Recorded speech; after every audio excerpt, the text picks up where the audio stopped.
ನಮಸ್ಕಾರ, A news ಟಿವಿಗೆ ಸ್ವಾಗತ. ನಾನು ಶ್ರಾವಣಿ. ಮೊದಲಿಗೆ ಹೆಡ್ಲೈನ್ಸ್.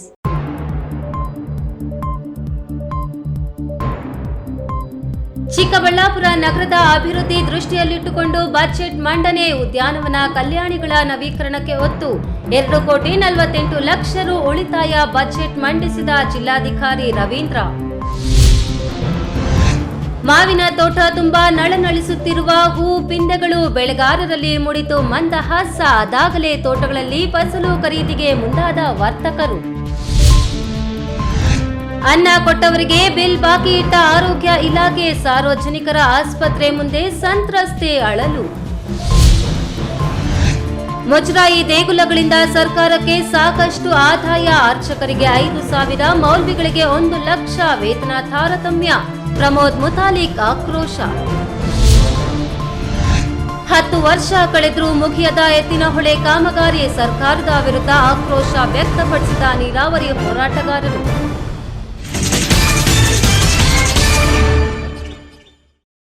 ವಾರ್ತೆಗಳ ವಿವರ.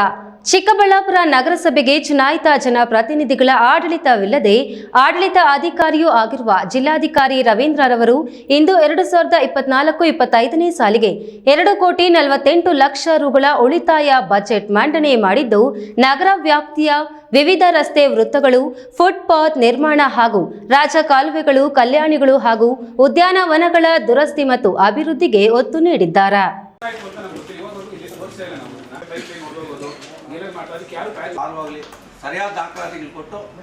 ಚಿಕ್ಕಬಳ್ಳಾಪುರ ನಗರಸಭೆಯ 2024-25ನೇ ಸಾಲಿಗೆ ಚುನಾಯಿತರ ಆಡಳಿತವಿಲ್ಲದೆ ಆಡಳಿತ ಅಧಿಕಾರಿಯೂ ಆದ ಜಿಲ್ಲಾಧಿಕಾರಿ ರವೀಂದ್ರ 2,84,00,000 ರುಗಳ ಉಳಿತಾಯ ಬಜೆಟ್ ಮಂಡಿಸಿದ್ದಾರೆ. ನಗರಸಭೆ ವಿಶ್ವೇಶ್ವರಯ್ಯ ಸಭಾಂಗಣದಲ್ಲಿ ಸೋಮವಾರ ಎಲ್ಲ ನಗರಸಭೆ ಸದಸ್ಯರ ಸಮ್ಮುಖದಲ್ಲಿ ಮಂಡಿಸಿದ ಬಜೆಟ್ಗೂ ಮುನ್ನ ರವೀಂದ್ರರವರು ನಗರಸಭೆ ಸದಸ್ಯರು ಹಾಗೂ ಸಾರ್ವಜನಿಕರೊಂದಿಗೆ ಬಜೆಟ್ ಪೂರ್ವ ಸಭೆಗಳನ್ನು ನಡೆಸಲಾಗಿತ್ತು. ಅಲ್ಲಿ ವ್ಯಕ್ತವಾದ ಸಮಸ್ಯೆಗಳು, ಅಭಿವೃದ್ಧಿ ಪಡಿಸಬೇಕಾದ ಅಂಶಗಳನ್ನು ಗಮನದಲ್ಲಿಟ್ಟುಕೊಂಡು ಮಂಡಿಸಲಾಗಿರುವ ಈ ಬಜೆಟ್ನಲ್ಲಿ ನಗರದ ಮೂಲಭೂತ ಸಮಸ್ಯೆಗಳಾದ ರಸ್ತೆಗಳ ದುರಸ್ತಿ, ಕಲ್ಯಾಣಿ ಹಾಗೂ ಉದ್ಯಾನವನಗಳಿಗೆ ಆದ್ಯತೆ ನೀಡಲಾಗಿದೆ. ಬೇಸಿಗೆ ಸಮೀಪಿಸುತ್ತಿರುವುದರಿಂದ ಕುಡಿಯುವ ನೀರಿಗೆ ಬೇಕಾದ ಅನುದಾನವನ್ನು ಒದಗಿಸಲಾಗಿದೆ. ಆ ಪ್ರಕಾರ ವಿವಿಧ ರಸ್ತೆ ವೃತ್ತ ಹಾಗೂ ಫುಟ್ಪಾತ್ಗಳಿಗೆ 12 ಕೋಟಿ, ಅಮೃತ 2 ಯೋಜನೆಯಡಿ ಕಂದವಾರ ರಸ್ತೆಯಿಂದ ಬಿಬಿ ರಸ್ತೆವರೆಗೆ, ಎಲ್ಐಸಿ ಕಚೇರಿಯಿಂದ ಕೆಳಗಿನ ತೋಟದವರೆಗೆ ರಾಜ ಕಾಲುವೆಗಳ ನಿರ್ಮಾಣ, ವಾಪಸಂದ್ರ ಬಿಬಿ ರಸ್ತೆ ಹಾಗೂ ಭಾರತೀ ನಗರ ಚೆನ್ನಯ್ಯ ಕಲ್ಯಾಣಿಗಳ ಅಭಿವೃದ್ಧಿಗೆ 11 ಕೋಟಿ ಜೊತೆಗೆ ಉದ್ಯಾನವನಗಳ ದುರಸ್ತಿ ಸೇರಿದಂತೆ 13 ಕೋಟಿ ರುಗಳ ಅನುದಾನ ಮುಂಬರುವ ಅಧ್ಯಕ್ಷರ ಹಾಗೂ ಕಚೇರಿ ಕೆಲಸಗಳಿಗೆ ಬಳಕೆಗೆ, ವಾಹನಗಳ ಖರೀದಿಗೆ 30 ಲಕ್ಷ, ನಾಯಿಗಳ ನಿಯಂತ್ರಣಕ್ಕಾಗಿ ಸಂತಾನಹರಣ ಮಾಡಿಸಲು 75 ಲಕ್ಷ, ಸ್ವಚ್ಛ ಭಾರತ್ SBM ನಡಿ ಶೌಚಾಲಯಗಳ ನಿರ್ಮಾಣ ಹಾಗೂ ಕಸ ವಿಲೇವಾರಿಗಾಗಿ ಆಟೋ ಟಿಪ್ಪರ್ಗಳ ಖರೀದಿಗಾಗಿ 1.75 ಕೋಟಿ, ಬೇಸಿಗೆ ಕಾಲದ ಕುಡಿಯುವ ನೀರಿನ ಸಮಸ್ಯೆ ಪರಿಹಾರಕ್ಕಾಗಿ 50 ಲಕ್ಷ ಅನುದಾನ ಮೀಸಲಿಟ್ಟು ಕಾಮಗಾರಿಗಳನ್ನು ಕೈಗೆತ್ತಿಕೊಳ್ಳಲು ಬಜೆಟ್ನಲ್ಲಿ ಘೋಷಿಸಲಾಗಿದೆ. ಇದರ ಜೊತೆಗೆ ಯುಜಿಡಿ ದುರಸ್ತಿ, STP ಘಟಕಗಳ ಮೇಲ್ದರ್ಜೆಗೇರಿಸುವ ಯೋಜನೆ, ಶಾಂತಿಧಾಮ ವಾಹನಗಳ ಖರೀದಿ, ಪೀಠೋಪಕರಣಗಳ ಖರೀದಿಗೂ ಈ ಬಾರಿ ಬಜೆಟ್ನಲ್ಲಿ ಹಣಕಾಸು ಒದಗಿಸಲಾಗಿದೆ ಎಂದು ಡಿಸಿ ರವೀಂದ್ರ ಮಂಡನೆಯಲ್ಲಿ ಪ್ರಸ್ತಾಪ ಮಾಡಿದ್ರು. ನಗರಸಭೆಯಲ್ಲಿರ್ತಕ್ಕಂಥ ಉದ್ಯಾನವನಗಳು ಅಪ್ ಟು ಮಾರ್ಕ್ ಇಲ್ಲ, ಜನರ ಬಳಕೆಗೆ ಅಷ್ಟು ಇದಾಗ್ತಾ ಇಲ್ಲ ಅಂತ ಹೇಳಿ ಈ ಬಾರಿ ಉದ್ಯಾನವನಗಳ ಒಂದು ನಿರ್ಮಾಣ ಕೂಡ ಆಗಬೇಕು. ಸಾರ್ವಜನಿಕರು ವಾಕಿಂಗ್ ಹೋಗ್ತಕ್ಕಂಥದ್ದು, ಅಲ್ಲೇ ಒಂದು ಜಿಮ್ ಅಂದರೆ ಓಪನ್ ಜಿಮ್ ಅಂತ ನಾವೇನು ಕರಿತೀವಿ ಅಂಥ ಉಪಕರಣಗಳನ್ನು ಕೂಡ ಅಳವಡಿಸ್ಕೊಳ್ತಕ್ಕಂಥ ನಿಟ್ಟಿನಲ್ಲಿ ಈ ಬಾರಿ ಕೆಲವು ಉದ್ಯಾನವನಗಳಲ್ಲಿ ಇದನ್ನು ಮಾಡಬೇಕಿರ್ತಕ್ಕಂಥ ಒಂದು ಉದ್ದೇಶ ಈ ಬಾರಿ ಇದೆ. ಇದಕ್ಕೆ ಸುಮಾರು 1.98 crores ಅದನ್ನು ಇಟ್ಕೊಂಡಿದ್ದೀವಿ. ಹೀಗಾಗಿ ಎರಡು ಸೇರಿಬಿಟ್ಟು 13 ಕೋಟಿ ರೂಪಾಯಿ ವೆಚ್ಚದಲ್ಲಿ ಅಮೃತ್ ನಗರದಲ್ಲಿ ಅಮೃತ್ 2.0 ಅಡಿಯಲ್ಲಿ ನಾವು ಮಾಡ್ತಾ ಇದ್ದೀವಿ. ಹಾಗೆಯೇ ಒಳಚರಂಡಿ ವ್ಯವಸ್ಥೆ ಯುಜಿಡಿಗೆ 16 ಕೋಟಿ ರೂಪಾಯಿಗಳನ್ನು ನಾವು ಇಟ್ಕೊಂಡಿದ್ದೀವಿ. ಇದನ್ನು STP ಘಟಕ ನಮ್ದು ಏನಿದೆ, ಈಗ ತಾವೆಲ್ಲ ಹೇಳ್ತಾ ಇದ್ವಿ ಚರಂಡಿ ನೀರೆಲ್ಲ ನೇರವಾಗಿ ನಾವು ಕೆರೆಗೆ ಬಿಡ್ತಾ ಇದ್ದೀವಿ ಅಂತ, ಅದನ್ನೆಲ್ಲ ನಾವು ನಿಯಂತ್ರಣ ಮಾಡಬೇಕು. ಏಕೆಂದರೆ ಕೆರೆಗಳಿಗೆ ಶುದ್ಧೀಕರಿಸಿದಂಥ ನೀರೇ ಹೋಗ್ಬೇಕೇ ಹೊರತು ಅಶುದ್ಧವಾಗಿರ್ತಕ್ಕಂಥ ನೀರು ಹೋಗಿ ಅಲ್ಲಿರ್ತಕ್ಕಂಥ ಜಲಚರಗಳಿಗೆ ಯಾವುದೂ ಕೂಡ ತೊಂದರೆ ಆಗಬಾರ್ದು. ಹಾಗಾಗಿ STPಯನ್ನು ನಾವು ಮೇಲ್ದರ್ಜೆಗೇರಿಸ್ತಕ್ಕಂಥ ಒಂದು ಕೆಲಸವನ್ನು ಕೂಡ ಮಾಡ್ತಾ ಇದ್ದೀವಿ. ಜೊತೆಗೆ ಏನು ನಗರಸಭಾ ವ್ಯಾಪ್ತಿಯಲ್ಲಿ ಭಾಳಷ್ಟು ಜನ ಬಡವರಿಗೆ ಮೃತರಾದಂಥ ಕುಟುಂಬಗಳ ವ್ಯಕ್ತಿಗಳ ಶವ ಸಾಗಾಣಿಕೆ ಮಾಡಲಿಕ್ಕೆ ಆಗ್ತಿಲ್ಲ ಅಂತ ಹೇಳ್ಬಿಟ್ಟು ಕಳೆದ ಬಜೆಟ್ನಲ್ಲಿ ನೀವು ನಿಮಗೆ ತಿಳಿಸಿದ್ರಿ, ಪೂರ್ವಭಾವಿ ಬಜೆಟ್ನಲ್ಲಿ.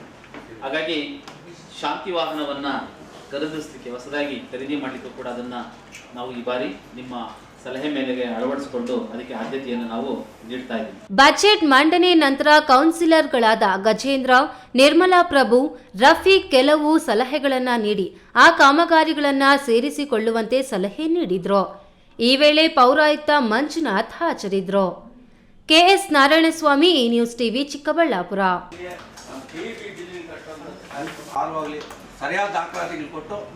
ಹಣ್ಣುಗಳ ರಾಜ ಮಾವು ಎಂದಾಕ್ಷಣ ತಟ್ ಅಂತ ನೆನಪಾಗುವುದು ಕೋಲಾರ ಜಿಲ್ಲೆಯ ಶ್ರೀನಿವಾಸಪುರ.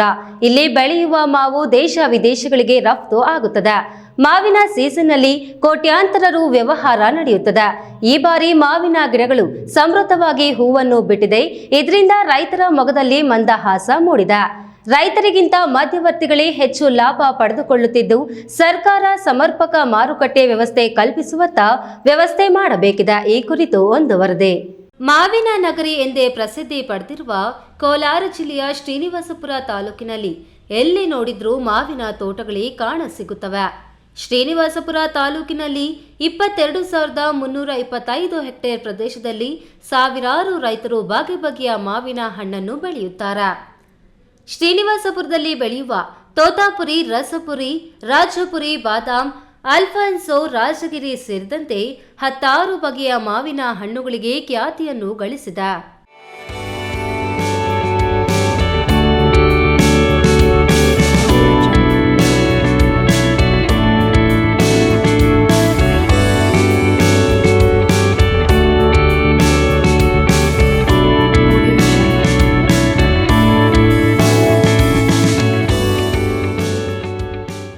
ವರ್ಷಕ್ಕೊಮ್ಮೆ ಮಾತ್ರ ಫಸಲು ಬರುವ ಮಾವಿಗೆ ವಿಶಿಷ್ಟವಾದ ಬೇಡಿಕೆ ಇದೆ.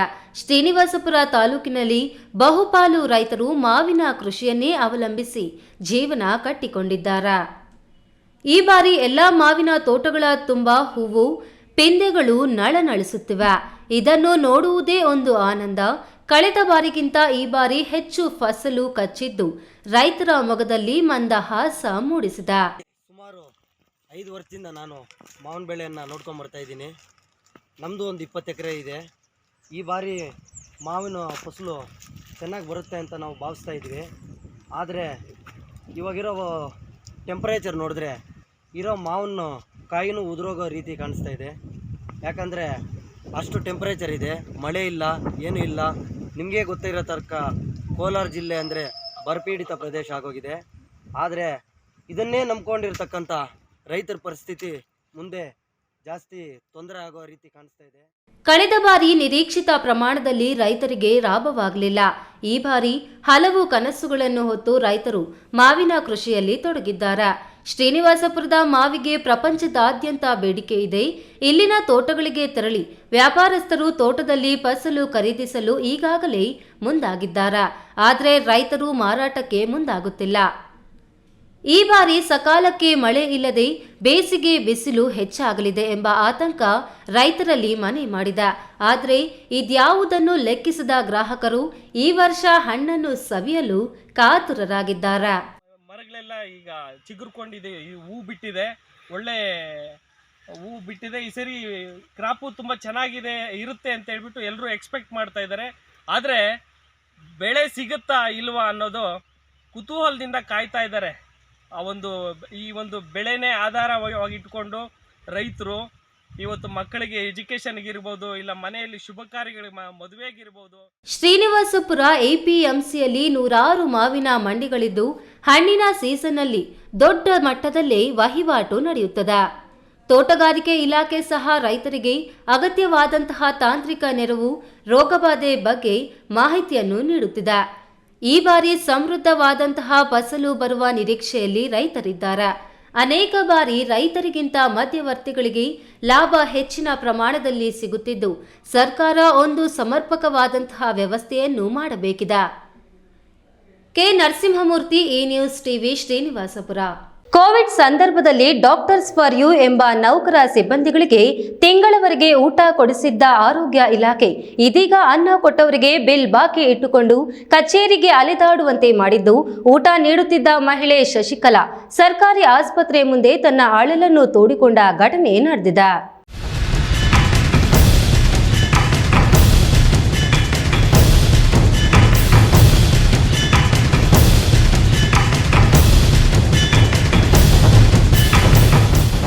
ಈ ದೃಶ್ಯದಲ್ಲಿ ಮಾತನಾಡುವ ಮಹಿಳೆ ಬೇರೆ ಯಾರೂ ಅಲ್ಲ, ಆಸ್ಪತ್ರೆಯ ರೋಗಿಗಳಿಗೆ ಮತ್ತು ಸಿಬ್ಬಂದಿಗಳಿಗೆ ದಿನವೂ ಆಹಾರ ನೀಡುವ ವ್ಯವಸ್ಥೆ ಮಾಡಿಕೊಂಡಿದ್ದಾರೆ. ಆದರೆ ಕೋವಿಡ್ ಹೆಮ್ಮಾರಿಯ ಸಂದರ್ಭದಲ್ಲಿ ವಿಶೇಷ ವೈದ್ಯರ ತಂಡ ಆಗಮಿಸಿದಾಗ ಅವರಿಗೆ 1 ತಿಂಗಳು ಊಟ, ಕಾಫಿ, ತಿಂಡಿ ಹೀಗೆ ನೀಡಿದ್ದು ಅದರ ಸಂಪೂರ್ಣ ವರದಿ ಸಹ ಇಟ್ಟುಕೊಂಡಿದ್ದಾರೆ. ಆದರೆ ಕೋವಿಡ್ ಬಂದು ಹೋಗಿ 2 ವರ್ಷ ಕಳೆಯುತ್ತಿದ್ರೂ ಸಹ ಬಿಲ್ ಹಣ ಕೇಳಿದ್ರೆ ಆಸ್ಪತ್ರೆಯ ಆಡಳಿತ ಮಂಡಳಿಯ ಅಧಿಕಾರಿಗಳು ಅವರಿವರ ಮೇಲೆ ಹೇಳಿಕೊಂಡೇ ಕಾಲಹರಣ ಮಾಡಿದ್ದ ಪರಿಣಾಮ ಇದೀಗ ಕುಟುಂಬ ನಿರ್ವಹಣೆಗೆ ಅಂಗಲಾಚುವಂತೆ ಆಗಿದೆ.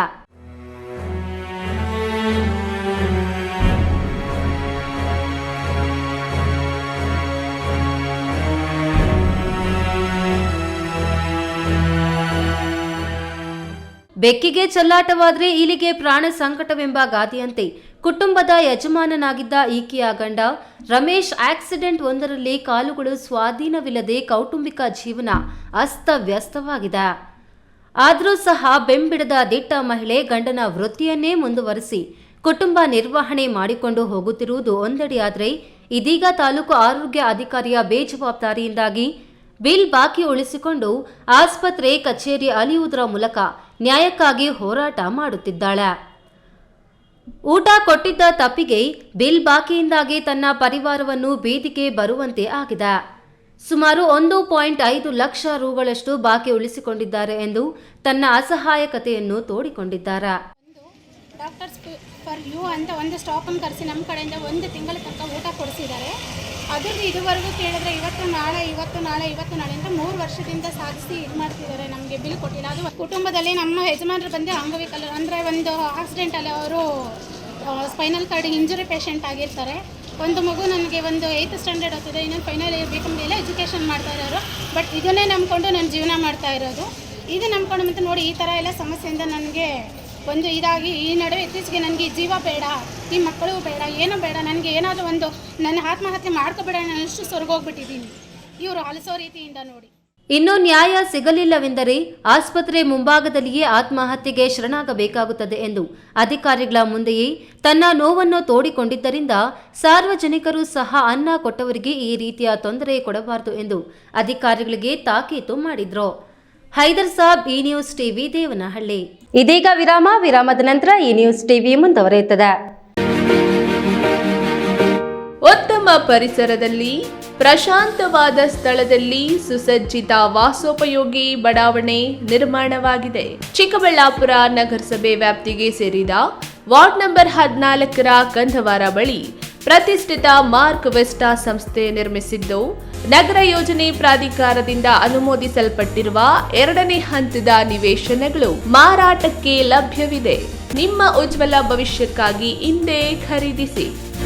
ಈಗ ಒಂದು 4 ವರ್ಷದ ಕೆಳಗೆ ನನ್ನ ಗ್ಯಾಸ್ ಟ್ರಬಲ್ ಶುರು ಆಗಿತ್ತು. ಹೊಟ್ಟೆ ನೋವು, ಎದೆ ನೋವು, ಮಸಲ್ಸ್ ನೋವು ತಿಳ್ಕೊಳಕ್ 10 ಪರೀಕ್ಷೆಗಳು. ಒಂದಿನ ಟಿವಿ ನೋಡ್ತಾ ಇದ್ದೆ. ಹೊಟ್ಟೆಗೆ ಬರ್ತಕ್ಕಂಥ 180 ಸಮಸ್ಯೆಗಳಿಗೂ ರಾಮಬಾಣವಾಗಿ ಅಮೃತ ಬಿಂದು ಇದೆ. ನಾನು ಅಮೃತ ಬಿಂದು ತಗೊಳಕ್ ಶುರು ಮಾಡಿದಾಗಿಂದ ಆರಾಮಾಗಿದ್ದೀನಿ.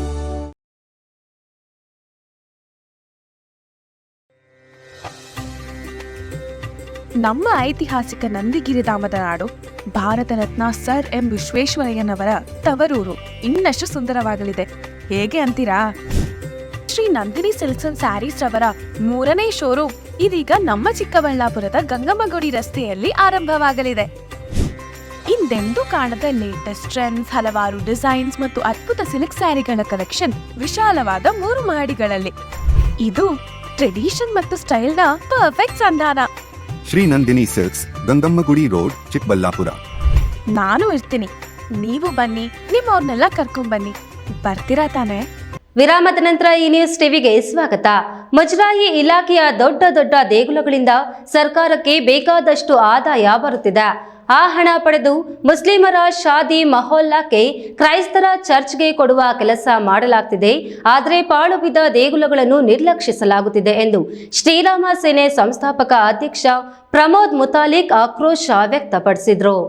ಒಬ್ಬ ಮೌಲ್ವಿಗೆ ಬೆಳಿಗ್ಗೆ ಹೊತ್ತು ಅವನು ಪ್ರಾರ್ಥನೆ ಮಾಡುವಂತ ಮೌಲ್ವಿಗೆ 1 ಲಕ್ಷ ರೂಪಾಯಿ ಇದೆ, ಸರ್ಕಾರ ಕೊಡ್ತಾ ಇದೆ. ಸೊ ಅದನ್ನೇ ಎಲ್ಲಿ ಕೊಡ್ತಾರೆ? ನಮ್ಮ ಅರ್ಚಕನಿಗೆ 5,000 ರೂಪಾಯಿ ಕೊಡ್ತೇವೆ. ನೀವು ಯಾಕೆ ಈ ರೀತಿ ತಾರತಮ್ಯ ಮಾಡ್ತಾ ಇದ್ದೀರಿ? ಕೋಲಾರ ನಗರದಲ್ಲಿ ಕೆಎಸ್ಆರ್ಟಿಸಿ ಬಸ್ ನಿಲ್ದಾಣ ಬಳಿ ಇರುವ ಕೀಲುಕೋಟೆ ಮಾರುತಿ ದೇವಸ್ಥಾನಕ್ಕೆ ಭಾನುವಾರ ಭೇಟಿ ನೀಡಿ ಸುದ್ದಿಗಾರರೊಂದಿಗೆ ಮಾತನಾಡಿ, ಮಾರುತಿ ದೇಗುಲಕ್ಕೆ 600 ವರ್ಷಗಳ ಇತಿಹಾಸವಿದೆ. ಇದು ಮುಜರಾಯಿ ಇಲಾಖೆಗೆ ಸೇರಿದ್ದು, ಇಲಾಖೆಯಲ್ಲಿ ಎ, ಬಿ, ಸಿ ದರ್ಜೆಯ ದೇಗುಲಗಳೆಂದು ವಿಂಗಡಿಸಿದ್ದಾರೆ.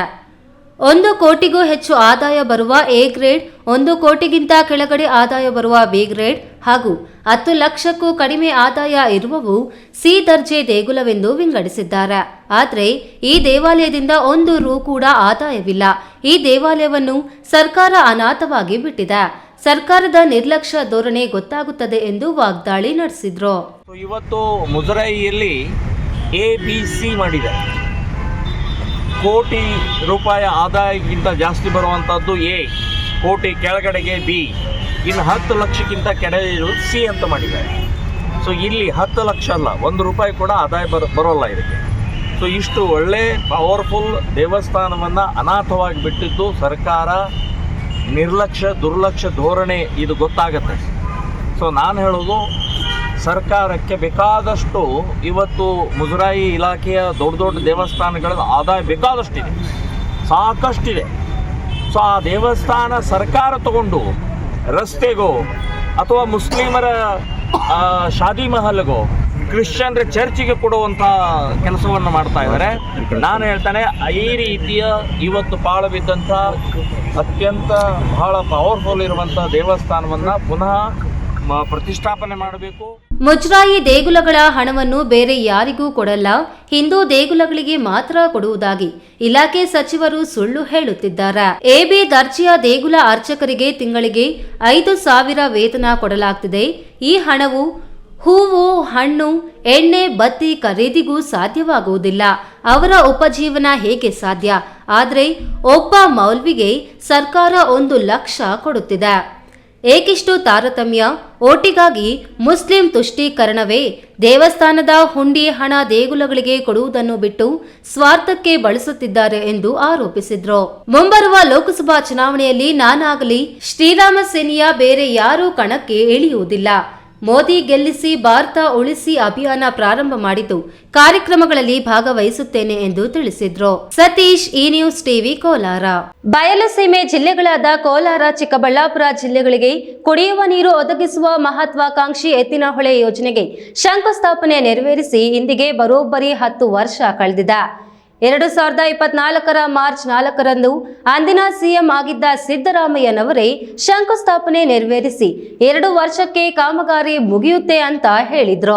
ಆದ್ರೆ 10 ವರ್ಷ ಕಳೆದ್ರೂ ಮುಗಿದಿಲ್ಲ ಎಂದು ಶಾಶ್ವತ ನೀರಾವರಿ ಹೋರಾಟ ಸಮಿತಿ ಅಧ್ಯಕ್ಷ ಆರ್ ಆಂಜನೇಯ ರೆಡ್ಡಿ ಸರ್ಕಾರದ ವಿರುದ್ಧ ಆಕ್ರೋಶ ಹೊರಹಾಕಿದ್ದಾರೆ.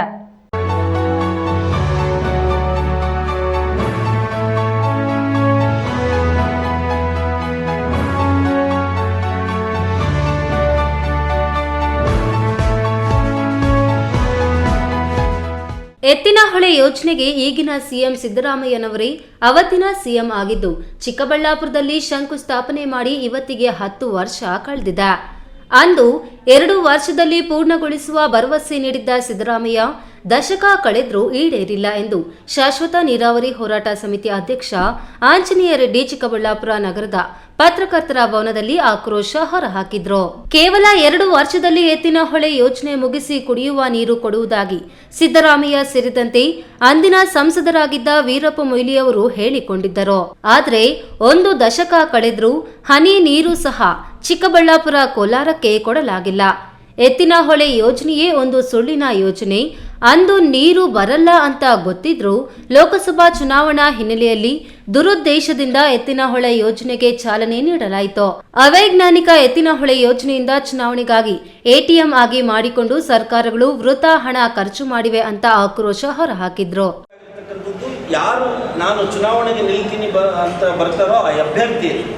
ಇವತ್ತು ಅಭ್ಯರ್ಥಿಗಳು, ನಾವು ನಮ್ಮಿಂದ ಮತ ಪಡೆದಂಥ ಅಭ್ಯರ್ಥಿಗಳು ನೀರಿನ ವಿಚಾರದಲ್ಲಿ ಅಥವಾ ನೀರಾವರಿ ತರುವ ವಿಚಾರದಲ್ಲಿ ಸಂಪೂರ್ಣವಾಗಿ ಸರ್ಕಾರಗಳ ಮೇಲೆ, ಅದು ಕೇಂದ್ರ ಸರ್ಕಾರ ಆಗ್ಬೋದು ಅಥವಾ ರಾಜ್ಯ ಸರ್ಕಾರ ಆಗ್ಬೋದು ಅಥವಾ ವಿಧಾನಸಭೆಯಲ್ಲಾಗ್ಬೋದು ಅಥವಾ ಲೋಕಸಭೆಯಲ್ಲಾಗ್ಬೋದು, ಸಮರ್ಥವಾಗಿ ನಮ್ಮ ನೋವನ್ನು, ಈ ಭಾಗದ ನೋವನ್ನು ಮಂಡಿಸಿ ಅದಕ್ಕೆ ಪರಿಹಾರ ತಂದುಕೊಡುವಲ್ಲಿ ಇವರು ವಿಫಲರಾಗಿರೋದ್ರಿಂದ ನಾವಿವತ್ತು ಜನಸಾಮಾನ್ಯರು ನಮ್ಮ ಸಂವಿಧಾನಬದ್ಧವಾಗಿ ನಾವು ಆ ಚುನಾವಣೆಗೆ ನಿಲ್ಲುವಂಥ ಅಭ್ಯರ್ಥಿಯನ್ನೇ ಕೇಳಬೇಕು, ಅವರಿಂದನೇ ಉತ್ತರ ಪಡಿಬೇಕು, ಅವರಿಂದನೇ ಭರವಸೆ ಪಡ್ಕೋಬೇಕು ಸರ್. ಆ ಕೆಲಸವನ್ನು ಸಮರ್ಥವಾಗಿ ನಾವು ಮಾಡ್ತೀವಿ. ಈ ವೇಳೆ ಮಳ್ಳೂರು ಹರೀಶ್, ಬಿಜೆಹಳ್ಳಿ ನಾರಾಯಣಸ್ವಾಮಿ, ತಿಪ್ಪೇನಹಳ್ಳಿ ನಾರಾಯಣಸ್ವಾಮಿ, ಆನಂದ್, ರವಿಕುಮಾರ್, ಉಷಾರೆಡ್ಡಿ ಇತರರು ಹಾಜರಿದ್ದರು. ಕ್ಯಾಮರಾಮ್ಯಾನ್ ಅಂಬರೀಶ್ ಜೊತೆ ಕೆಎಸ್ ನಾರಾಯಣಸ್ವಾಮಿ, ಈ ನ್ಯೂಸ್ ಟಿವಿ, ಚಿಕ್ಕಬಳ್ಳಾಪುರ.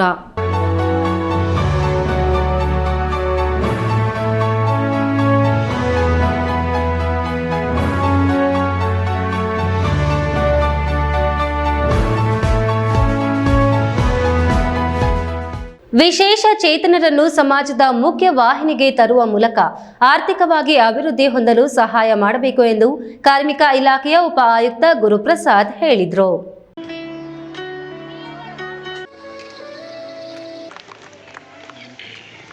ಗೌರಿಬಿದನೂರು ತಾಲೂಕಿನ ಕೈಗಾರಿಕಾ ಪ್ರದೇಶದಲ್ಲಿರುವ ಜಾಕಿ ಕಾರ್ಖಾನೆಯ ಆವರಣದಲ್ಲಿ ಸಿಎಸ್ಆರ್ ಅನುದಾನದಿಂದ ವಿಕಲಾಂಗರಿಗೆ ದ್ವಿಚಕ್ರ ವಾಹನ ಹಾಗೂ ಸರ್ಕಾರಿ ಆಸ್ಪತ್ರೆಗೆ ಆಂಬ್ಯುಲೆನ್ಸ್ ವಾಹನ ನೀಡುವ ಕಾರ್ಯಕ್ರಮದಲ್ಲಿ ಕಾರ್ಮಿಕ ಇಲಾಖೆಯ ಉಪ ಆಯುಕ್ತ ಗುರುಪ್ರಸಾದ್ ಭಾಗವಹಿಸಿ ಮಾತನಾಡಿ, ವಿಕಲಾಂಗರು ನಾನು ಕೆಲಸ ಮಾಡಲು ಅಶಕ್ತರು ಎಂಬ ಭಾವನೆಯಿಂದ ಮಾನಸಿಕವಾಗಿ ಖಿನ್ನತೆಗೆ ಒಳಗಾಗಿದ್ದಾರೆ. ಅಂತಹವರನ್ನು ಗುರುತಿಸಿ ಮಾನಸಿಕವಾಗಿ ಸದೃಢವಾಗಿ ಬಲಪಡಿಸಬೇಕು. ಅವರು ಸ್ವತಂತ್ರವಾಗಿ ಜೀವನ ನಡೆಸಲು ಅನುಕೂಲ ಮಾಡಿಕೊಡಬೇಕು. ಜಾಕಿ ಕಂಪನಿಯಿಂದ 100 ದ್ವಿಚಕ್ರ ವಾಹನಗಳು ಹಾಗೂ ಆಂಬ್ಯುಲೆನ್ಸ್ ವಾಹನ ಉಚಿತವಾಗಿ ನೀಡುತ್ತಿದ್ದು, ವಿಕಲಾಂಗರು ಇದನ್ನು ಸದುಪಯೋಗ ಪಡಿಸಿಕೊಳ್ಳಬೇಕು ಎಂದು ಸಲಹೆ ನೀಡಿದರು. ಸೊ ಈ ವಿಕಲಚೇತನದ್ದು ಏನು ಪ್ರಾಬ್ಲಮ್ ಆಗುತ್ತೆ ಅಂದರೆ, ನಾವೆಲ್ಲರಿಗೂ ಒಂದು ಅವರನ್ನೇನಾಗುತ್ತೆ, ಅವರಿಗೆ ದುಡಿಯೋಕ್ಕೆ ಕೂಡಲ್ಲ. ಆದ ಕಾರಣ ಏನಾಗ್ತದೆ, ಅವರ ಕೈ ಕಾಲು ಅಥವಾ ಏನೋ ಒಂದು ತೊಂದರೆ ಇರ್ತದೆ ಅವರಿಗೆ. ಅದರಿಂದಾಗಿ ದುಡಿಯೋಕ್ಕೆ ಕೂಡದಿದ್ದಾಗ ನಾವೇನು ಮಾಡ್ತೀವಿ, ಅವರನ್ನು ಒಂದು ನಾವೇನು ಮಾಡ್ತೀವಿ, ಅವನೇನು ದುಡಿತಾನೆ, ಅವನೇನು ಉಪಯೋಗ ಇಲ್ಲ ಅಂತ ನಮ್ಮ ಮೈಂಡಲ್ಲಿ ಇರ್ತದೆ ಅಲ್ವಾ. ಸೊ ಅವರು ಸದೃಢರಲ್ಲ, ಸೊ ಆಗೋದಿಲ್ಲ, ಅವರಿಂದ ಏನು ಮಾಡೋಕ್ಕಾಗೋದಿಲ್ಲ ಅಂತ ಹೇಳಿ ಒಂದು ಭಾವನೆ ಇರ್ತದೆ ನಮ್ಮಲ್ಲೆಲ್ಲ. ಸೊ ಒಂದೇ ಇದು ಏನ, ಇವರನ್ನು ಸಮಾಜದ ಮುಖ್ಯವಾಹಿನಿಗೆ ತರಬೇಕು. ಯಾಕಂದ್ರೆ ಈಗ 13 ಲಕ್ಷ ಮಂದಿ ಇದ್ದಾರೆ. ಅವರು ನಮ್ಮ ಹಾಗೆ ಅವರಿಗೆ ಎಲ್ಲ ಹಕ್ಕುಗಳಿದ್ದಾವೆ. ಸುಮಾರು 80,000 ಮಂದಿಗೆ ಅನ್ನ ಕೊಡುವಂಥ ಸಂಸ್ಥೆ. ಈ ಸಂಸ್ಥೆಯ ವತಿಯಿಂದ ಇವತ್ತು ಏನು ಮಾಡ್ತಾ ಇದ್ದಾರೆ, ಇಲ್ಲಿ ಗೌರಿಬಿದನೂರಲ್ಲಿ 15 ವಿಕಲಚೇತನರು ಅಥವಾ ವಿಶೇಷ ಚೇತನರಿಗೆ ಸ್ವಯಂ ಚಾಲಿತ ಅಂದರೆ ಎಲೆಕ್ಟ್ರಿಕ್ ಮೋಟಾರ್ ಸೈಕಲ್ಗಳನ್ನು ಹಂಚ್ತಾ ಇದ್ದಾರೆ. ಇದನ್ನು ಈ ಸಂದರ್ಭದಲ್ಲಿ ನಾವು ಅವರಿಗೆ ದೊಡ್ಡ ಚಪ್ಪಾಳೆಯನ್ನು ಹೊಡೆಯೋದ್ರ ಮೂಲಕ ಅವರನ್ನು ಪ್ರೋತ್ಸಾಹಿಸಬೇಕು. ಈ ಸಂದರ್ಭದಲ್ಲಿ ಸಾರ್ವಜನಿಕ ಆಸ್ಪತ್ರೆಯ ಆಡಳಿತ ವೈದ್ಯಾಧಿಕಾರಿ ಡಾಕ್ಟರ್ ಲಕ್ಷ್ಮೀಕಾಂತ್, ಜಿಲ್ಲಾ ಕಾರ್ಮಿಕ ಅಧಿಕಾರಿ ವರಲಕ್ಷ್ಮಿ, ವ್ಯವಸ್ಥಾಪಕ ಶ್ರೀನಿವಾಸ್, ರಘು, ಕಾರ್ಮಿಕ ಇಲಾಖೆ ಅಧಿಕಾರಿ ಸತೀಶ್, ಶ್ರೀನಿವಾಸ್ ಜಿ, ಕಾರ್ಖಾನೆಯ ಆಡಳಿತ ಮಂಡಳಿ ಸಿಬ್ಬಂದಿ ಹಾಗೂ ಕಾರ್ಮಿಕರು ಹಾಜರಿದ್ದರು. ಪ್ರದೀಪ್, ಈ ನ್ಯೂಸ್ ಟಿವಿ, ಗೌರಿಬಿದನೂರು. ಅಭಿನಂದನೆಗಳನ್ನು ವ್ಯಕ್ತಪಡಿಸಲಾಗುತ್ತದೆ. ಮಸೀದಿಗಳ ಬಗ್ಗೆ ಜನಸಾಮಾನ್ಯರಲ್ಲಿ ಇರುವ ಅಪನಂಬಿಕೆಯನ್ನ ಹೋಗಲಾಡಿಸಿ ಹಿಂದೂ ಮುಸ್ಲಿಂ ಧರ್ಮೀಯರ ನಡುವೆ ಭಾವೈಕ್ಯ, ಧಾರ್ಮಿಕ ಸೌಹಾರ್ದತೆ, ಪರಸ್ಪರ ನಂಬಿಕೆ ಮೂಡಿಸುವ ಸಲುವಾಗಿ ಬಾಗೇಪಲ್ಲಿ ಪಟ್ಟಣದ ಫಾರೂಕ್ ಮಸೀದಿ ಸಮಿತಿ ವತಿಯಿಂದ ಹಿಂದೂಗಳಿಗೆ ಪ್ರಥಮ ಬಾರಿಗೆ ಮಸೀದಿ ದರ್ಶನ ಎಂಬ ವಿನೂತನ ಕಾರ್ಯಕ್ರಮವನ್ನು ಆಯೋಜಿಸಲಾಗಿತ್ತು.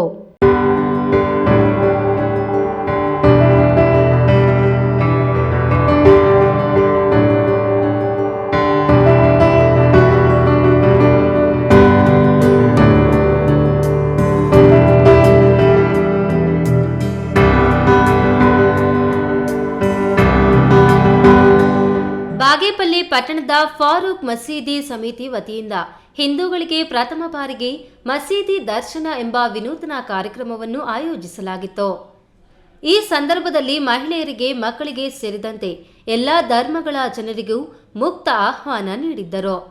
ಕಾರ್ಯಕ್ರಮದಲ್ಲಿ ಶಾಸಕ ಎಸ್ಎನ್ ಸುಬ್ಬಾರೆಡ್ಡಿ ಮಾತನಾಡಿ, ದೇಶದಲ್ಲಿ ಧರ್ಮ ಹಾಗೂ ದೇವರ ಹೆಸರಿನ ಮೇಲೆ ಜನರ ಮನಸ್ಸು ಮತ್ತು ಭಾವನೆಗಳನ್ನು ವಿಭಜಿಸುವ ಕೆಲಸ ನಡೆಯುತ್ತಿವೆ. ಮಸೀದಿಗಳೆಂದರೆ ಭಯೋತ್ಪಾದನೆ ಬೋಧಿಸುವ ಸ್ಥಳ, ಉಗ್ರರನ್ನು ಸೃಷ್ಟಿಸುವ ತಾಣ ಎಂದು ದೇಶದಲ್ಲಿ ವ್ಯವಸ್ಥಿತವಾಗಿ ಅಪಪ್ರಚಾರ ಮಾಡಲಾಗಿದೆ.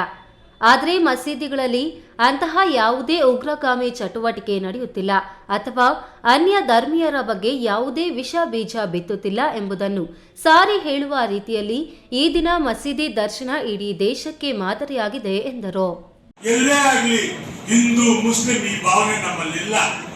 ನಾವೆಲ್ಲ ಅಣ್ಣ ತಮ್ಮಂದಿರು ಒಂದೇ ಮನೆಯಲ್ಲಿ ಭಾಗ್ಯಪಲಿದ್ದ ಭಾವನೆಯಲ್ಲಿದ್ದೀವಿ. ಖಂಡಿತವಾಗ್ಲೂ ಇದು ಹೀಗೆ. ಈ ಸಂದರ್ಭದಲ್ಲಿ ಮಸೀದಿ ದರ್ಶನಕ್ಕೆ ಬರುವ ಅತಿಥಿಗಳಿಗೆ ಗೌರವಪೂರ್ವಕವಾಗಿ ಧಾರ್ಮಿಕ ಅರಿವು ಮೂಡಿಸುವ ಪುಸ್ತಕಗಳನ್ನು ವಿತರಿಸಲಾಯಿತು. ಹಲವು ಗಣ್ಯರು ಮಸೀದಿ ಪ್ರವೇಶ ಕಾರ್ಯಕ್ರಮದಲ್ಲಿ ಭಾಗಿಯಾಗಿದ್ದರು. ಅದರಂತೆ ಸಾವಿರಾರು ಜನರು ಮಸೀದಿ ನೋಡಲು ಬಂದು ಮಸೀದಿಯನ್ನ ವೀಕ್ಷಣೆ ಮಾಡಿ ಆತಿಥ್ಯ ಸ್ವೀಕರಿಸಿ ತೆರಳಿದ್ರು.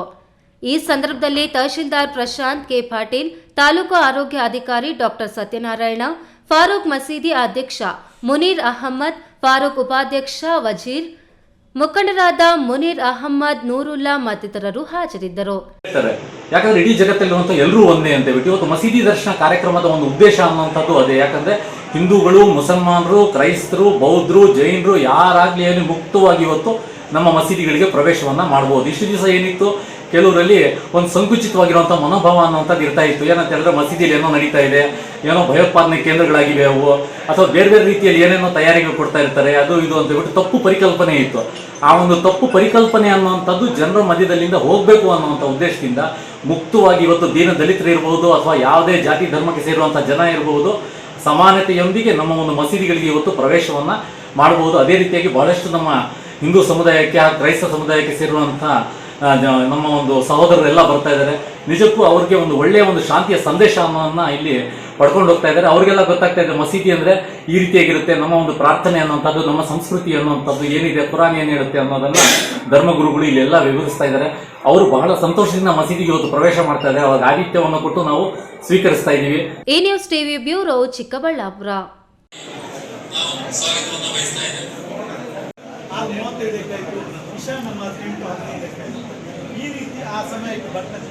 ಫುಡ್ ಪಲ್ಸ್ ಥೆರಪಿಯಿಂದ ಮಧುಮೇಹ, ಅಧಿಕ ರಕ್ತದೊತ್ತಡ, ಥೈರಾಯ್ಡ್, ಗ್ಯಾಸ್ಟ್ರಿಕ್ ಇನ್ನು ಹಲವು ರೋಗಗಳಿಗೆ ಪರಿಣಾಮಕಾರಿ ಎಂದು ಹೇಳಲಾಗುತ್ತಿದ್ದು, ಇಂದಿನ ಶಿಬಿರದಲ್ಲಿ ನಾನು ಖುದ್ದಾಗಿ ಈ ಥೆರಪಿ ಯಂತ್ರ ಬಳಸಿದ್ದು ಸ್ನಾಯುಗಳ ಮತ್ತು ರಕ್ತ ಸಂಚಲನ ಆಗುತ್ತಿರುವುದು ನನಗೆ ಅನುಭವ ಆಯಿತು. ದೇಹದಲ್ಲಿ ರಕ್ತ ಸಂಚಲನ ಉತ್ತಮವಾಗಿ ನಡೆದರೆ ದೇಹದ ಅಂಗಗಳು ಚೆನ್ನಾಗಿ ಕೆಲಸ ಮಾಡುತ್ತೆ ಎಂದು ಜಿಲ್ಲಾ ಪ್ರಧಾನ ಮತ್ತು ಸತ್ರ ನ್ಯಾಯಾಧೀಶೆ ಭವಾನಿ ನೇರಳೆ ವೀರಭದ್ರಯ್ಯ ತಿಳಿಸಿದರು.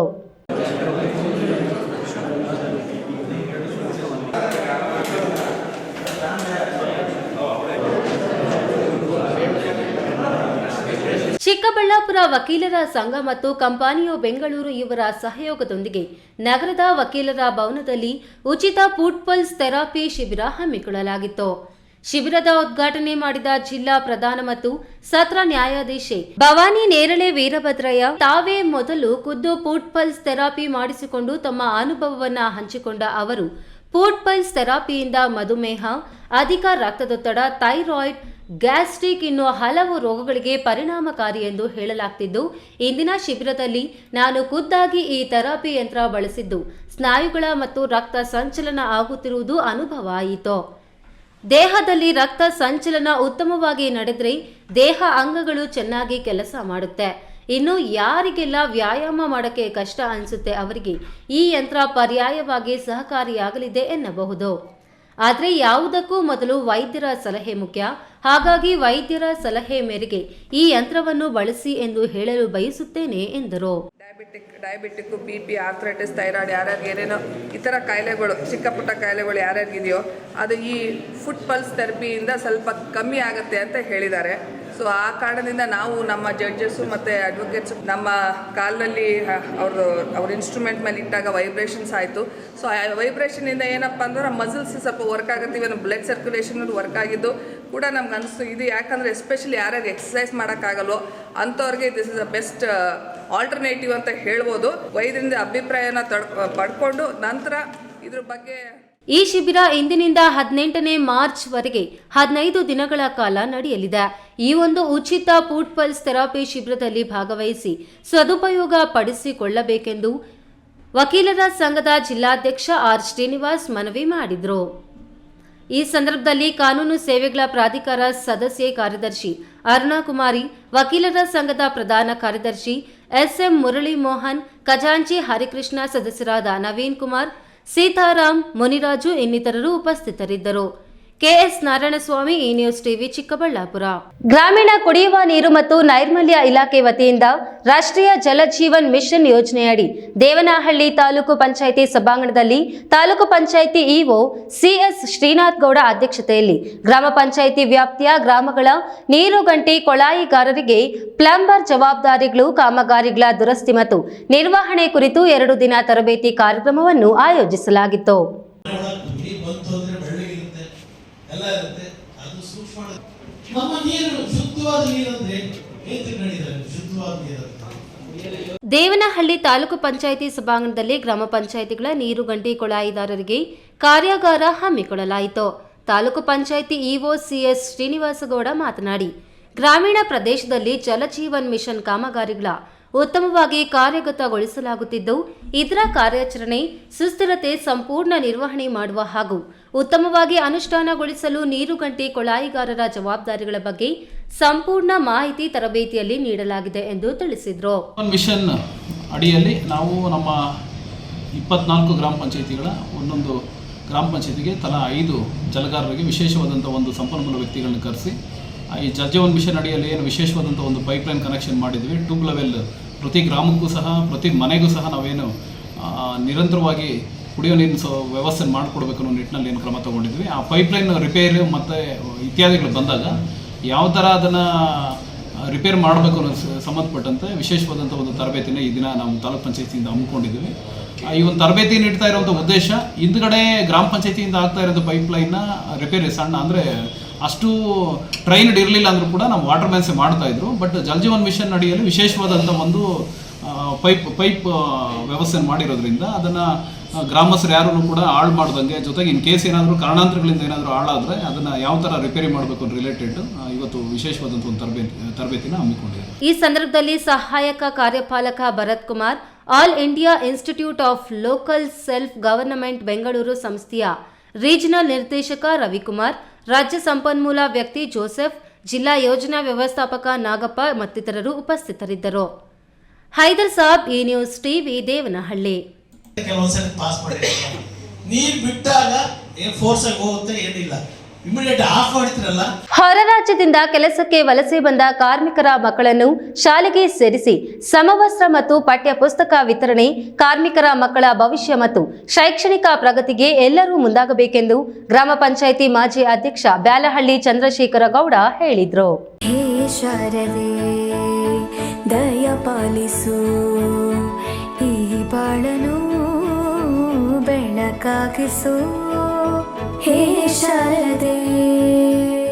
ಮಾಲೂರು ತಾಲೂಕಿನ ನೊಸಗರೆ ಗ್ರಾಮ ಪಂಚಾಯಿತಿ ವ್ಯಾಪ್ತಿಯ ಬ್ಯಾಲಹಳ್ಳಿ ಗ್ರಾಮದ ಸರ್ಕಾರಿ ಹಿರಿಯ ಪ್ರಾಥಮಿಕ ಶಾಲೆಯಲ್ಲಿ ಬಿಕೆ ಫೌಂಡೇಶನ್ ವತಿಯಿಂದ ಮಕ್ಕಳಿಗೆ ಸಮವಸ್ತ್ರ, ಬ್ಯಾಗ್, ಬುಕ್ಸ್, ಲೇಖನಿ ಸಾಮಗ್ರಿಗಳ ಕಿಟ್ ವಿತರಿಸಿ ಬ್ಯಾಲಹಳ್ಳಿ ಚಂದ್ರಶೇಖರ ಗೌಡ ಮಾತನಾಡಿ, ಮಾಲೂರು ತಾಲೂಕಿನ ಕೂರಂಡಹಳ್ಳಿ ಕೈಗಾರಿಕಾ ಪ್ರದೇಶದಲ್ಲಿನ ಖಾಸಗಿ ಕಂಪನಿಗಳಿಗೆ ಕೆಲಸಕ್ಕಾಗಿ ಹೊರ ರಾಜ್ಯಗಳಿಂದ ವಲಸೆ ಬಂದಂತಹ ಕಾರ್ಮಿಕರ ಮಕ್ಕಳು ಪೋಷಕರ ಜೊತೆ ಕೆಲಸದಲ್ಲಿ ತೊಡಗಿ ಆಟವಾಡುತ್ತಾ ವಿದ್ಯಾಭ್ಯಾಸದಿಂದ ವಂಚಿತರಾಗಿದ್ದನ್ನ ಗಮನಿಸಿದ ಮಾಜಿ ಗ್ರಾಮ ಪಂಚಾಯಿತಿ ಅಧ್ಯಕ್ಷ ಬ್ಯಾಲಹಳ್ಳಿ ಕೆ ಚಂದ್ರಶೇಖರ್ ಗೌಡರವರು ಮಕ್ಕಳನ್ನ ಸರ್ಕಾರಿ ಶಾಲೆಗೆ ದಾಖಲು ಮಾಡಿಸಿ ಮಕ್ಕಳಿಗೆ ಸರ್ಕಾರ ನೀಡಬೇಕಿದ್ದ ಸೌಲಭ್ಯಗಳಾದ ಪುಸ್ತಕ, ಸಮವಸ್ತ್ರ, ಬ್ಯಾಗ್, ಊಟ, ತಿಂಡಿ, ಮೊಟ್ಟೆಯನ್ನು ಬಿಕೆ ಫೌಂಡೇಶನ್ ವತಿಯಿಂದ ಮಕ್ಕಳಿಗೆ ನೀಡಿ ಶೈಕ್ಷಣಿಕವಾಗಿ ಹಿಂದುಳಿದ ಮಕ್ಕಳನ್ನು ಬಿಕೆ ಫೌಂಡೇಶನ್ ಪ್ರೋತ್ಸಾಹಿಸುತ್ತಿದೆ ಎಂದು ಮೆಚ್ಚುಗೆ ವ್ಯಕ್ತಪಡಿಸಿದರು. ಈ ಸಂದರ್ಭದಲ್ಲಿ ಶಾಲೆಯ ಮುಖ್ಯ ಶಿಕ್ಷಕ ರಮೇಶ್, ಶಿಕ್ಷಕಿ ವಿಜಯಕುಮಾರಿ, ಮುಖಂಡರಾದ ಸಿಎಂ ನಾರಾಯಣಸ್ವಾಮಿ, ಅರುಣ್, ಕಿರಣ್ ಪಂಡು, ಕವಿ ಅನಿಲ್, ಅರವಿಂದ್, ಎನ್ ಸಂತೋಷ್ ಸೇರಿದಂತೆ ಹಲವಾರು ಮುಖಂಡರು ಹಾಜರಿದ್ದರು. ಕೇಶವ್, ಈ ನ್ಯೂಸ್ ಟಿವಿ, ಮಾಲೂರು. ಶಾರದೆ ದಯ ಪಾಲಿಸು ಈ ಬಾಳನು ಬೆಳಕಾಗಿಸು ಹೇ ಶಾರದೆ. ಕುಂಚಿಟಿಗ ಸಮುದಾಯದ ರಾಜಕೀಯ ಪ್ರಾತಿನಿಧ್ಯತೆ ಪಡೆಯಲು ಸಮರ್ಥ ನಾಯಕರಿಗೆ ಒಗ್ಗಟ್ಟಿನಿಂದ ಬೆಂಬಲ ನೀಡಿ ಶಕ್ತಿ ತುಂಬುವ ಬಗ್ಗೆ ತುಮಕೂರು ಜಿಲ್ಲೆಯ ಕುಂಚಿಟಿಗ ಸಮುದಾಯದ ಮುಖಂಡರು ಒಕ್ಕೊರಲ ತೀರ್ಮಾನ ತೆಗೆದುಕೊಂಡರು.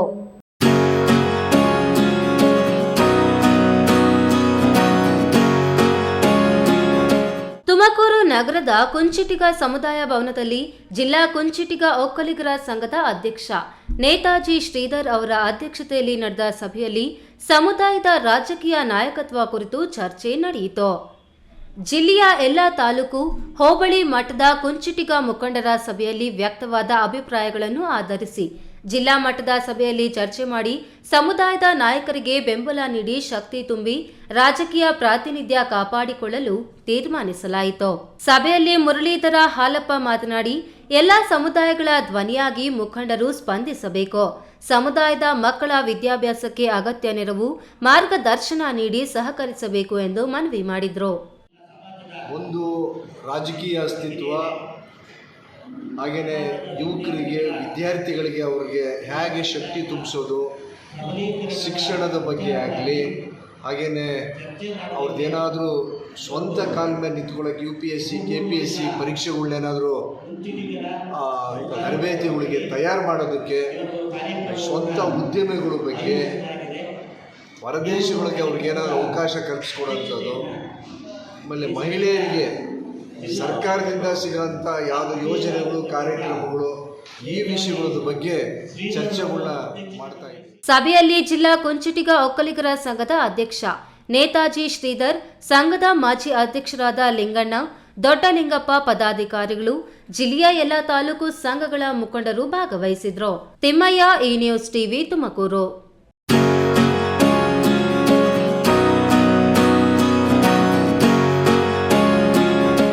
ಶಿಡ್ಲಘಟ್ಟ ತಾಲೂಕು ದೇವರಮಳ್ಳೂರು ಗ್ರಾಮ ಪಂಚಾಯಿತಿಯ ವೀರಾಪುರ ಗ್ರಾಮದಲ್ಲಿ ಕಳೆದ 5-6 ದಿನಗಳಿಂದಲೂ ಕುಡಿಯುವ ನೀರಿನ ಸಮಸ್ಯೆ ಬಿಗಡಾಯಿಸಿತ್ತು. ಗ್ರಾಮಕ್ಕೆ ಆಗಮಿಸಿದ ಗ್ರಾಮ ಪಂಚಾಯಿತಿ ಅಧಿಕಾರಿಗಳು, ಗ್ರಾಮ ಪಂಚಾಯಿತಿ ಸದಸ್ಯರು ಗ್ರಾಮಸ್ಥರೊಂದಿಗೆ ಚರ್ಚಿಸಿ ಸಮಸ್ಯೆಯನ್ನು ಬಗೆಹರಿಸಿ ಕುಡಿಯುವ ನೀರನ್ನು ಪೂರೈಸಲಾಯಿತು.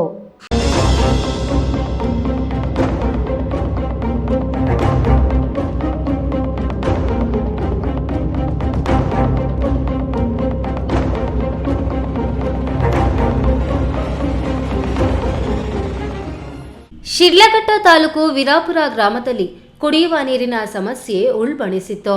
ಗ್ರಾಮದ ಮಂಜುನಾಥ್ ಎಂಬುವವರು ಸಾರ್ವಜನಿಕ ನೀರು ಪೂರೈಕೆ ಪೈಪ್ನಿಂದ ರೇಷ್ಮೆ ಹುಳು ಸಾಕಾಣೆ ಮನೆ ಹಾಗೂ ದನದ ಶೆಡ್ಗೆ ಅಕ್ರಮವಾಗಿ ನಲ್ಲಿ ಸಂಪರ್ಕವನ್ನು ಪಡೆದುಕೊಂಡಿದ್ರು. ಅಕ್ರಮ ನಲ್ಲಿ ಸಂಪರ್ಕ ಪಡೆದುಕೊಂಡವರ ವಿರುದ್ಧ ಕ್ರಮ ತೆಗೆದುಕೊಳ್ಳಬೇಕೆಂದು ಗ್ರಾಮದ ಸುಬ್ರಹ್ಮಣಿ ಎಂಬಾತ ವಾಟರ್ ಮ್ಯಾನ್ ಮೇಲೆ ಒತ್ತಡ ಹಾಕಿ ಗ್ರಾಮಕ್ಕೆ ಕುಡಿಯುವ ನೀರಿನ ಪೂರೈಕೆಯನ್ನು ಸ್ಥಗಿತಗೊಳಿಸಲಾಗಿತ್ತು.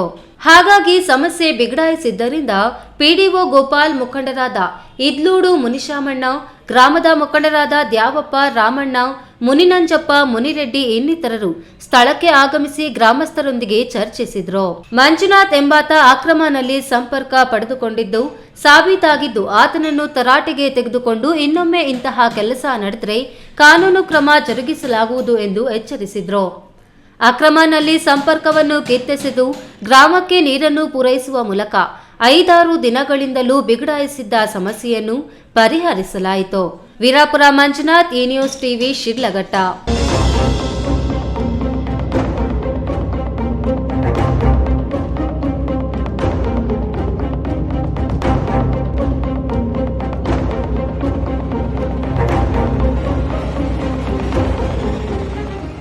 ಇದೀಗ ವಿರಾಮದ ನಂತರ ಈ ನ್ಯೂಸ್ ಟಿವಿ ಮುಂದುವರಿಯುತ್ತದೆ. ನನ್ನ ಕನಸು ಡಾಕ್ಟರ್ ಆಗೋದು. ಡಾಕ್ಟರ್ ಆಗೋದು ನನ್ನ ಕನಸು. ಮಗಳು ಡಾಕ್ಟರ್ ಆಗಲಿ ಅನ್ನೋದು ನನ್ನ ಕನಸು. ಕನಸು ಎಲ್ಲರಿಗೂ ಇರುತ್ತದೆ. ಇಂಕ ಡಾಕ್ಟರ್ ಓಡ್ಪಂದು ಭಾರಿ ಆಸೆ ಉಂಡು. ಮೆಡಿಕಲ್ ಓದೋಣ ನಡ ಸ್ವಪ್ನ. ಮಕ್ಕಸು ಎಕ್ಕ ಸಪನ ಡಾಕ್ಟರ್ ಜಾವ್ ಕಾಮೂಣ. ಕನಸು ಎಲ್ಲೆಲ್ಲೂ ಇರುತ್ತದೆ. ಮೆಡಿಕಲ್ ಓದುವುದು ನನ್ನ ಕನಸು. ನನ್ನ ಮಗನು ಡಾಕ್ಟರ್ ಆಗ್ಬೋದೇನ್ರಿ? ನನ್ನ ಕನಸು ಡಾಕ್ಟರ್ ಆಗೋದು. ಕನಸು ಎಲ್ಲರ ಹಕ್ಕು. ಆದರೆ ಕನಸು ನನಸಾಗಲು ಬೇಕು ನಂಬಿಕೆ, ಛಲ ಮತ್ತು ಪರಿಶ್ರಮ. Neat academy. ಜೈನ್ ಮಿಷನ್ ಆಸ್ಪತ್ರೆ, ಜೈನ್ ಮಿಷನ್ ಟ್ರಸ್ಟ್ನ ಲಾಭರಹಿತ ಉಪಕ್ರಮ. ಕರ್ನಾಟಕ ರಾಜ್ಯ ಬೀಜ ನಿಗಮ ಪಕ್ಕ, BB ರಸ್ತೆ, ಚಿಕ್ಕಬಳ್ಳಾಪುರ. ದಶಕಗಳಿಂದ ಆರೋಗ್ಯ ಕ್ಷೇತ್ರದಲ್ಲಿ ಲಾಭರಹಿತವಾಗಿ ಸೇವೆ ಸಲ್ಲಿಸುತ್ತಿರುವ ಜೈನ್ ಮಿಷನ್ ಆಸ್ಪತ್ರೆ ದಿನದ 24 ಗಂಟೆ ತುರ್ತು ಚಿಕಿತ್ಸೆಯಿಂದ ಹಿಡಿದು ಎಲ್ಲಾ ಕಾಯಿಲೆಗಳಿಗೂ ಇಲ್ಲಿ ಚಿಕಿತ್ಸೆ ಲಭ್ಯ. ದೂರವಾಣಿ ಸಂಖ್ಯೆ 08156295108. ತುರ್ತು ಸಹಾಯವಾಣಿ 6364464470. ಮಕ್ಕಳ ಹೈಯರ್ ಎಜುಕೇಶನ್, ಮಗಳ ಮದುವೆ, ಕನಸಿನ ಸ್ವಂತ ಮನೆ, ಇಷ್ಟಕ್ಕೆಲ್ಲ ಹಣ ಹೇಗ್ ಹೊಂದ್ಸೋದು ಅಂತ ಟೆನ್ಷನ್ ಅಲ್ಲಿದ್ದೀರಾ? ಇರೋ ಚಿನ್ನನ ಅಡ ಇಡೋಕ್ ಹೋದ್ರೆ ಬಡ್ಡಿ ಮೇಲ್ ಬಡ್ಡಿ ಕಟ್ಬೇಕು. ಬೇಡ, ಮಾರ್ಬಿಡೋಣ ಅಂದ್ರೆ ಅರ್ಧ ಬೆಲೆ ಕೇಳ್ತಾರೆ ಅನ್ನೋ ಆತಂಕದಲ್ಲಿದ್ದೀರಾ? ಟೆನ್ಷನ್ ಬಿಡಿ, ಹಿಂದೆ ಹಿಂದೂಸ್ತಾನ್ ಗೋಲ್ಡ್ ಕಂಪನಿಗೆ ಬನ್ನಿ. ನೀವ್ ಅಡ ಇಟ್ಟಿರೋ ಚಿನ್ನವನ್ನ ಬಿಡಿಸ್ತಾರೆ ಹಾಗೂ ನಿಮ್ಮಲ್ಲಿರೋ ಚಿನ್ನವನ್ನ ಇಂದಿನ ಆನ್ಲೈನ್ ಬೆಲೆಗೆ ಕೊಂಡುಕೊಂಡು ತಕ್ಷಣ ನಿಮ್ ಬಾಕಿ ಹಣ ಕೊಡ್ತಾರೆ. ಹಿಂದೂಸ್ತಾನ್ ಗೋಲ್ಡ್ ಕಂಪನಿ, ಇದು ನಿಮ್ಮ ಕಂಪನಿ.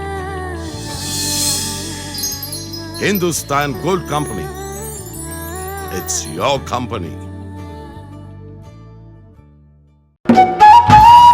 ಮಾಲೂರು ತಾಲೂಕಿನ ಚಿಕ್ಕ ತಿರುಪತಿಯ ಶ್ರೀ ಪ್ರಸನ್ನ ವೆಂಕಟರಮಣ ಸ್ವಾಮಿ ದೇವಾಲಯದಲ್ಲಿ ಕರ್ನಾಟಕ ಸರ್ಕಾರ ಧಾರ್ಮಿಕ ದತ್ತಿ ಇಲಾಖೆಯಿಂದ ಮಾಂಗಲ್ಯ ಭಾಗ್ಯ ಉಚಿತ ಸರಳ ಸಾಮೂಹಿಕ ವಿವಾಹ ಕಾರ್ಯಕ್ರಮವನ್ನು ಏರ್ಪಡಿಸಲಾಗಿದೆ. ಸರಳ ವಿವಾಹವಾಗುವ ವರ್ಣಿಗೆ 5,000 ರೂಗಳು ಹಾಗೂ ವಧುವಿಗೆ 10,000 ರೂಗಳು ಮತ್ತು ವಧುವಿಗೆ ಚಿನ್ನದ ತಾಳಿ 2 ಚಿನ್ನದ ಗುಂಡು ಒಟ್ಟು ರು 55,000 ದೇವಾಲಯದ ವತಿಯಿಂದ ಭರಿಸಲಾಗುವುದು. ವಿವಾಹ ನಡೆಯುವ ದಿನಾಂಕ 22/3/2024. ವಿಶೇಷ ಸೂಚನೆ: ಇಲಾಖೆ ವಿಧಿಸಲಾದ ಷರತ್ತುಗಳ ಬಗ್ಗೆ ಒದಗಿಸಬೇಕಾದ ದಾಖಲೆಗಳು ಮತ್ತು ಹೆಚ್ಚಿನ ಮಾಹಿತಿಗಾಗಿ ದೇವಾಲಯದ ಕಚೇರಿಯ ಸಮಯದಲ್ಲಿ ಸಂಪರ್ಕಿಸಬಹುದು. ವಿರಾಮದ ನಂತರ ಈ ನ್ಯೂಸ್ ಟಿವಿಗೆ ಮತ್ತೆ ಸ್ವಾಗತ. ಇದೀಗ ಸಂಕ್ಷಿಪ್ತ ಸುದ್ದಿಗಳು.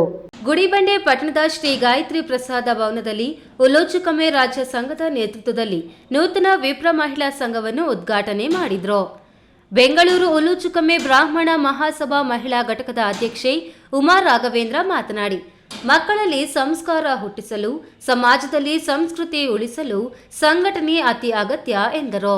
ಗುಡಿಬಂಡೆ ಉಲೂಚುಕಮ್ಮೆ ವಿಪ್ರ ಮಹಿಳಾ ಸಂಘದ ಅಧ್ಯಕ್ಷರಾಗಿ ಜಿವಿ ಲಕ್ಷ್ಮೀ ವೇಣುಗೋಪಾಲ್, ಗೌರವ ಅಧ್ಯಕ್ಷರಾಗಿ ಉಮಾ ಸುಬ್ರಹ್ಮಣ್ಯ ಶಾಸ್ತ್ರಿ, ಉಪಾಧ್ಯಕ್ಷರಾಗಿ ರುಕ್ಮಿಣಿ ಬಾಲಾಜಿ, ಕಾರ್ಯದರ್ಶಿಯಾಗಿ ಮಂಗಳಾ ಶರ್ಮಾ ಮತ್ತಿತರರು ಆಯ್ಕೆಯಾಗಿದ್ದಾರೆ. ಈ ಸಂದರ್ಭದಲ್ಲಿ ಬೆಂಗಳೂರು ಉಲೂಚುಕಮೆ ಬ್ರಾಹ್ಮಣ ಮಹಾಸಭಾ ಅಧ್ಯಕ್ಷ ಜಿಎನ್ ಲಕ್ಷ್ಮೀನಾರಾಯಣ ರಾವ್, ಉಪಾಧ್ಯಕ್ಷ ಚಂದ್ರಶೇಖರ್, ಗುಡಿಬಂಡೆ ಬ್ರಾಹ್ಮಣರ ಸಂಘದ ಅಧ್ಯಕ್ಷ ಎಸ್ಎನ್ ಶ್ರೀನಿವಾಸ್, ಉಪಾಧ್ಯಕ್ಷ ಜಿಎನ್ ನಾಗೇಂದ್ರ ಇನ್ನಿತರರು ಭಾಗವಹಿಸಿದ್ರು. ಕೊನೆಯದಾಗಿ ಮತ್ತೊಮ್ಮೆ ಹೆಡ್ಲೈನ್ಸ್.